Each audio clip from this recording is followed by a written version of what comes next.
you're going to want to take the time to create these reusable templates in Canva, because you should not be going into Canva every time you need something and starting from scratch. Talk about a time suck. And people are like, oh, people get sick of my designs. I don't agree. I think that actually people love knowing what to look for, and they love recognizable designs because, again, it's that brand recognition.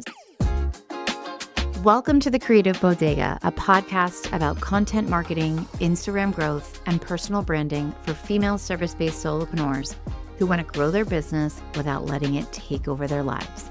I'm your host, Em Connors, and each week I'll share actionable tips, expert advice, and unfiltered truths to help you create engaging content, connect authentically with your audience, and turn followers into loyal customers, all without the burnout. If you're ready to simplify your content creation, navigate the ever-changing trends, and build a business that works for you while staying sane in this crazy season of life, then you're in the right place. While today's topic is not groundbreaking or particularly sexy, especially when it comes to the name of the podcast episode, which is Streamlining Your Canva Workflow, I am telling you, this is one of the most underrated areas where it could save you so much time if you just got your life together and spent some time organizing your workflow inside of Canva. And I'm going to give you my absolute best tips.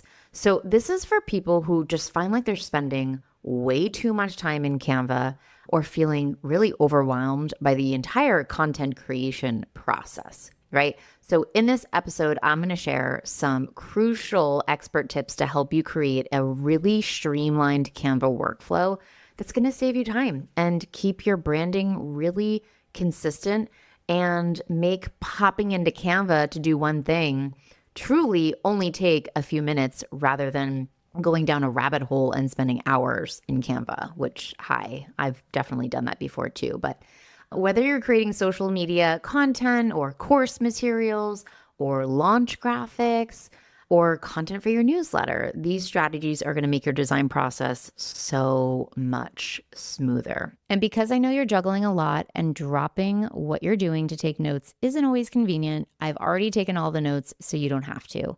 You can find links to all the resources and recommendations in this episode over in the show notes. This week's show notes can be found at thecreativebodega.com/blog/4. So I am going to start with why a Canva system really even matters. So the reason it matters is that staying organized is going to help you work so much faster and, again, really maintain that beautiful brand consistency, because we want people to recognize us everywhere we hang out, right? I've had people say to me, I don't even have to see your handle name or anything. You know, your designs come across my feed when I'm scrolling and I know it's yours. And that's a huge compliment to me, right? I love hearing that. I also despise wasting time searching for designs or recreating the same content that I know I made in Canva at some point, but I couldn't find it, so I have to do it all over again. Like I think I've only done that once, to be honest, and it was probably a really long time ago, but that's a nightmare, and you shouldn't have to do that. We are all way too busy for that. So the first thing I want to dive into is Canva folders. Yes, Canva can have folders. I actually am in the middle of my signature program, the Insta Canva Collective, and in the first couple modules, it's like a Canva 101 for solopreneurs, like everything you need to know. And one is on folders and how to set them up and how to create like a hierarchy. And this woman responded and she was like, oh my God, Canva has folders. And I was like, stop it. Yes, Canva has folders. And I cannot recommend you setting them up anymore. So I have a folder hierarchy, meaning I have very broad categories where my folders start out. Okay. So I'm actually just popping into Canva. If you can hear me like clickety clicking around, I want to tell you what they are. So I have like one main folder called the Creative Bodega, obviously. And in there, I have 9 folders. Okay. One is podcast. One is IXCC, which is my signature program. One is the Coven, which is my membership. One is instant access courses, social media content.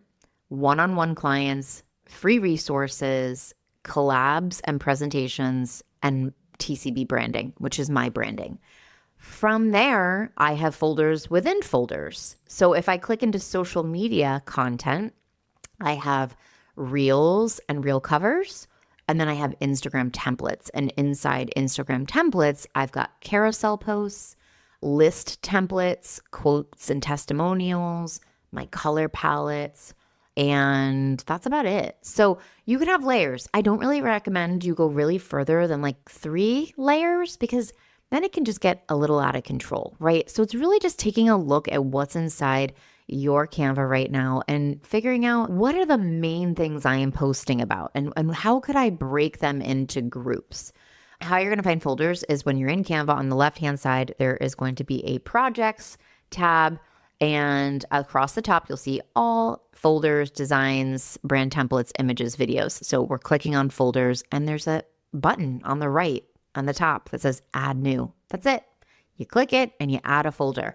Quick tip, I really do love adding an emoji in front of the folder. That's something I learned from a friend of mine, Danny. She adds emojis to the beginning of every folder, and it's a really fun way to make them recognizable and be able to find them really quickly.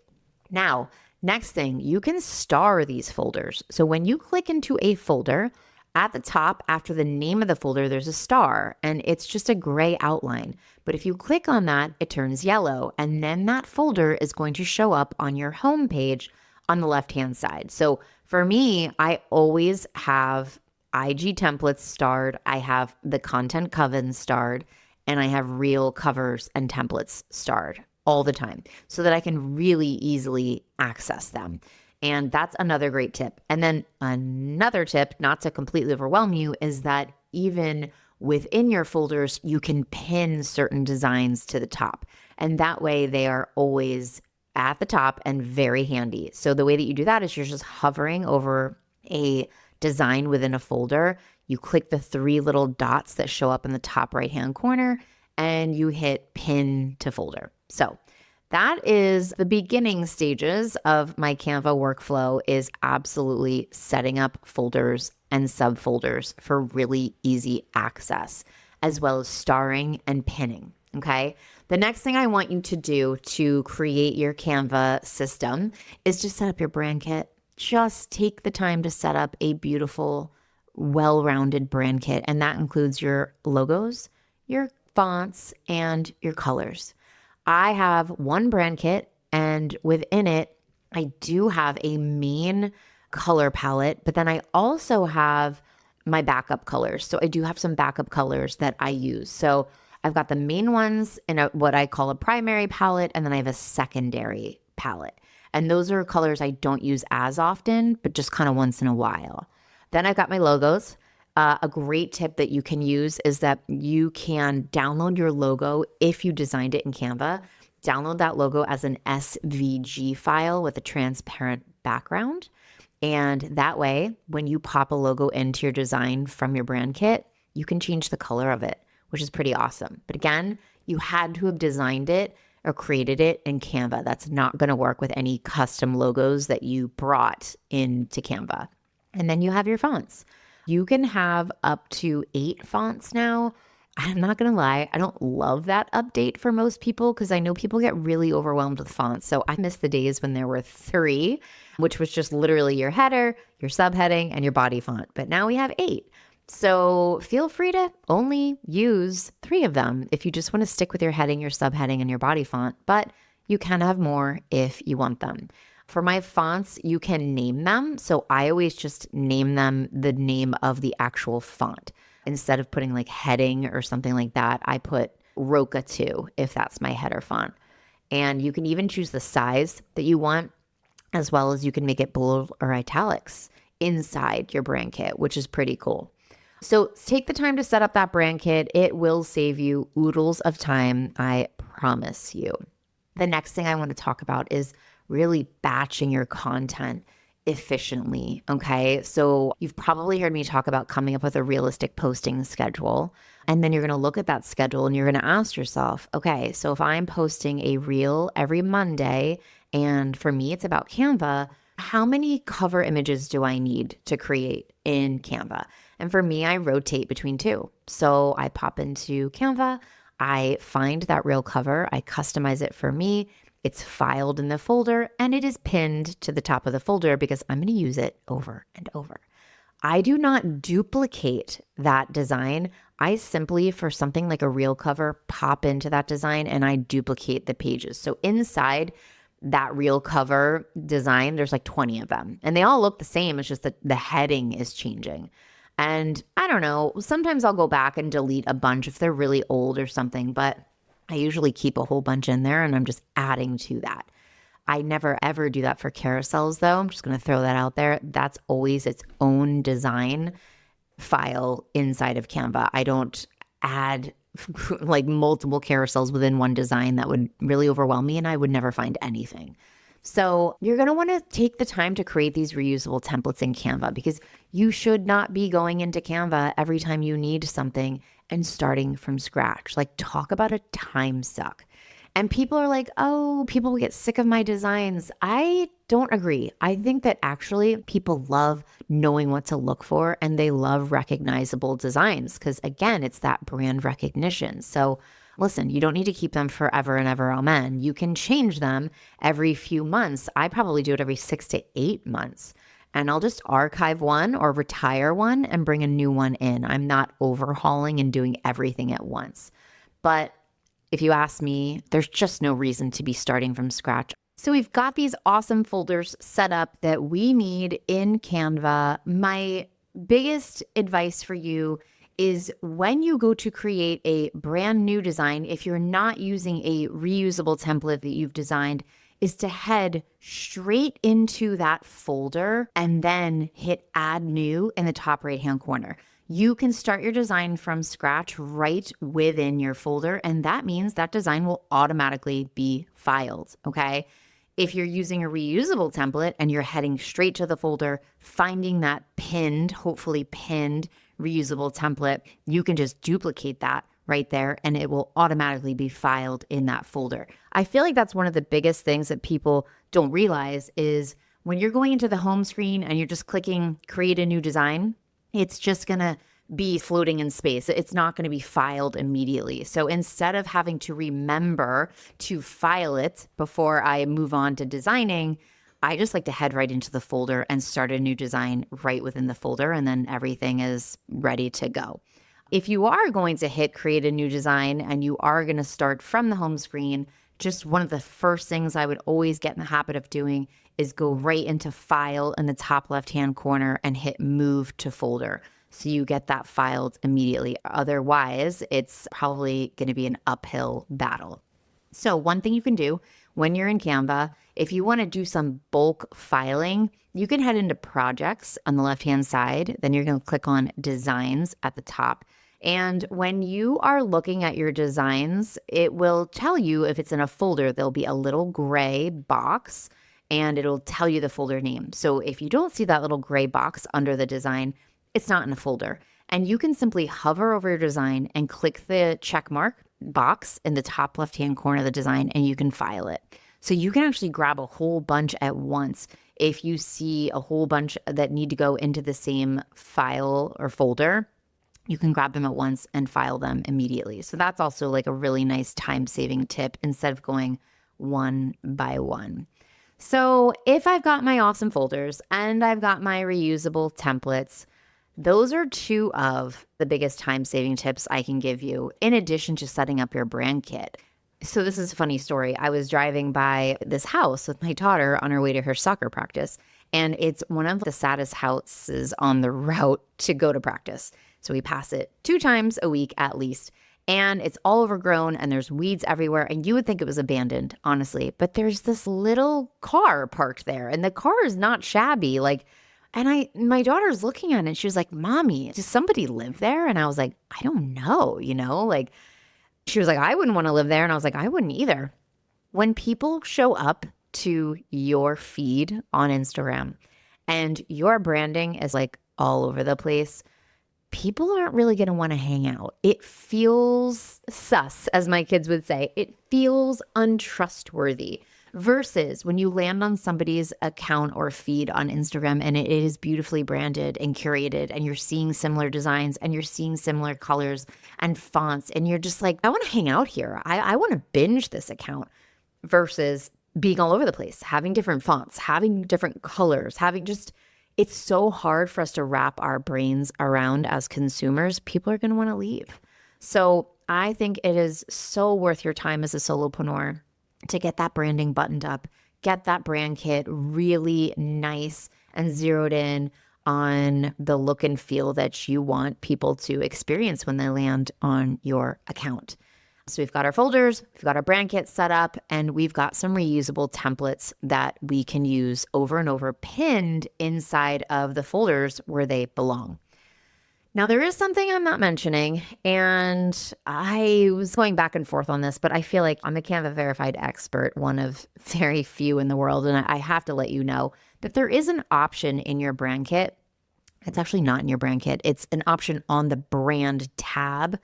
It says brand kit, brand templates, brand controls. Brand templates are a newish thing where this is basically where you can choose to name something a brand template and it'll get saved in this brand templates folder. Okay. And within that brand templates area, you can actually start a design just from that brand template. So when you click on it, it'll say use this brand template and it'll open up in a new page. I am so used to having my branded templates pinned inside of my folders. I haven't really utilized brand templates. I just have to be honest. I'm so used to my workflow that I just don't really need that.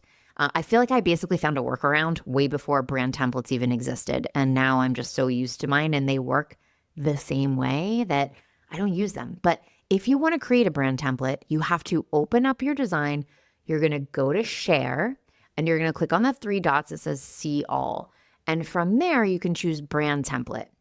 And it will ask you if you want to publish it and ask you if you want to pop it into a folder. I just need to throw that out there. Again, my way of having certain templates pinned inside the top of certain folders, and I just go to the three dots on the design and I just duplicate it immediately and it's already filed in the folder. That's my workaround. I just wanted to throw that out there. If you're interested in brand templates, do your thing. Yeah, I can't tell you how often people are like, you don't have to do it that way. There's XYZ in Canva. And I'm like, all right, there's 75 million different ways to do things in Canva. And it's all what works for you. You do you. So your task today is I want you to take 30 minutes and organize your Canva folders. Set those babies up and revisit your brand kit for me. Just pop in there, see if it needs any updating or if certain colors you notice you're literally never using, get them out of there. If your fonts are feeling hard to use, find some new ones, right? My God, I've posted 75,000 font roundups on Instagram. Please go check those out. But if you want more Canva tips, absolutely, you know where to follow me on Instagram at @Creative Bodega. And of course, I would absolutely love to invite you to join my membership, the Content Coven, for all kinds of monthly content strategies, template roundups, quarterly challenges, all sorts of fun stuff. Plus, not to mention just like being around a community of incredibly supportive, creative, and smart other female solopreneurs. All right, you guys, that's what I've got for you today when it comes to your Canva workflow and streamlining that whole baby. All right, have a great day. I'll see you on the next episode. Thanks so much for hanging out with me on the Creative Bodega podcast. If you love this episode, please be sure to share it with a fellow solopreneur who could use a little content creation inspiration. And hey, don't forget to check out the show notes for any resources I mentioned on the episode to help you create content that feels easy and actually gets you results. If you want even more Canva and content tips, head over to my website, thecreativebodega.com, or find me on Instagram under the same name. Until next time, keep creating, keep showing up, and most importantly, try and have a little fun with your content. I'll see you on the next episode.